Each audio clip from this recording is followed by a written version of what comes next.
Chapter 1. All aboard! 4 shivering children stood next to a big black stove. They were all wrapped up in white towels.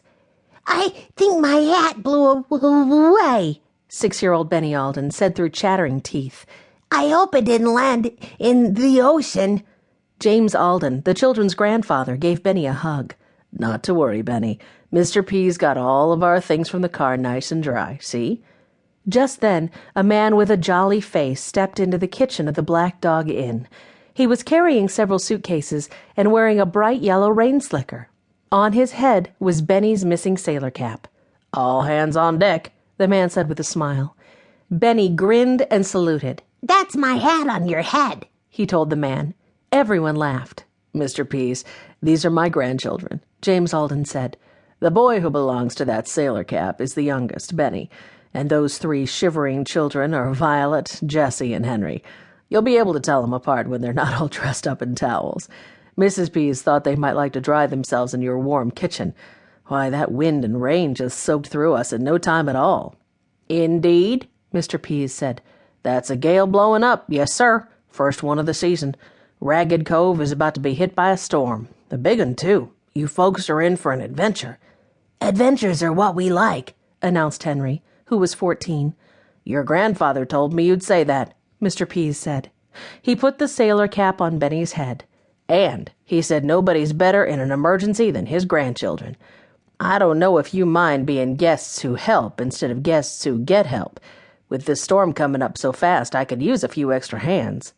"I'm a good worker," Benny said. "And a good eater," Mrs. Pease added, as she came into the big cheery kitchen. "Benny has already eaten one of the Johnny cakes I finished frying up on the griddle. I'll have to start calling them Benny cakes. How about another one, Benny?" "Yum," Benny said. "Well, first I'll take you up to your room so you can put on some dry clothes," Mrs. Pease said. She led the children up the creaky stairs of the old whaling captain's house that was now an inn. The Aldens were staying there while Mr. Alden did business in the old seaport town of Ragged Cove, Massachusetts.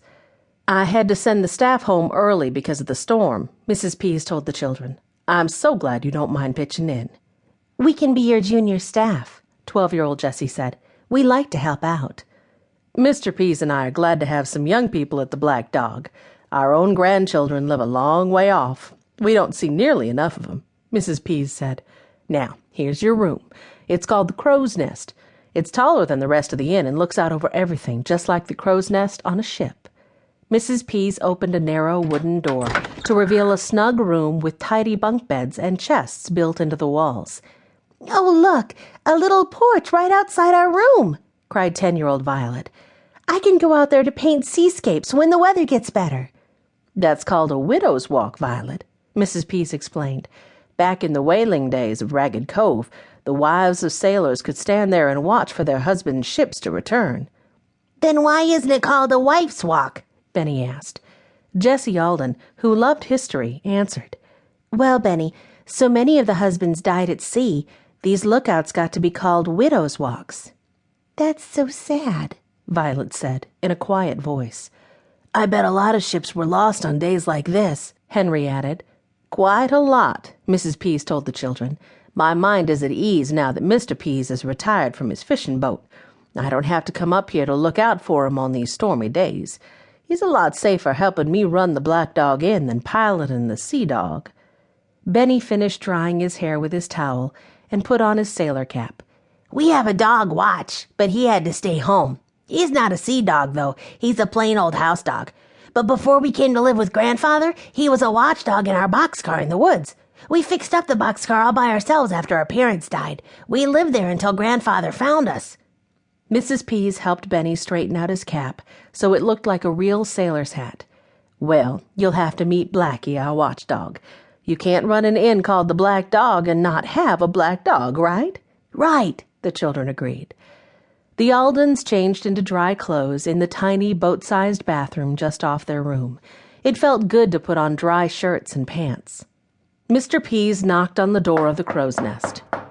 "I'm needing a first mate and some cabin boys and girls," he announced. "Even green hands'll do." Benny raised both hands. "What about these? They're not green, but they're clean." Mr. Pease laughed. "So they are.